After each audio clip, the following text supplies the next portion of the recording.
काकी नमस्कार. नमस्कार. काकी नाव काय तुमचं? राधाबाई वसंत चौगले, राधाबाई वसंत चौगले, राहणार पट्टण कडोली. पट्टण कडोली. अच्छा. तुम्हाला काय त्रास होता पूर्वी? औषध घेतलाय कशासाठी? गुडघेदुखीसाठी औषध घेतलेलं. गुडघेदुखीसाठी. बर बर. किती दिवसापूर्वी घेतला? एक 20 दिवस पूर्वी. 20 दिवस झाले.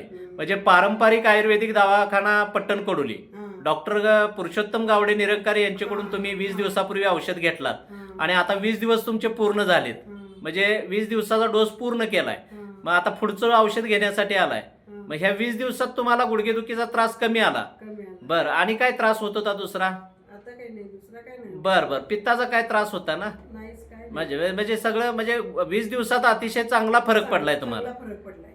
अरे वा वा, छान छान. अगदी अवघ्या 20 दिवसात तुम्हाला गुडघेदुखीवर फरक पडलाय. अभिनंदन आहे तुमचं. पथ्य वगैरे पाहता का? हां हां पाहते. अरे वा, छान छान छान छान.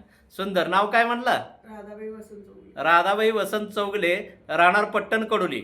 यांना अवघ्या 20 दिवसामध्ये गुडघेदुखीचा त्रास पूर्णपणे बरा झालेला आहे. त्यांना चालताना वगैरे त्रास होता ना तुम्हाला? होय, उठाय बसायला येत. उठा बसायला येत नव्हतं. तर आता बरं वाटतंय, एकदम समाधान वाटतंय. समाधान वाटतं. अरे वा, छान छान छान छान. तर इथून पुढच्या निरोगी आयुष्यासाठी तुम्हाला शुभेच्छा आहेत. उर्वरित डोस जे आहेत ते तुम्ही कंटिन्यू करावेत आणि इथून पुढचा डोस कंटिन्यू करून तुमचं आरोग्य चांगलं सांभाळावं. हां, धन्यवाद.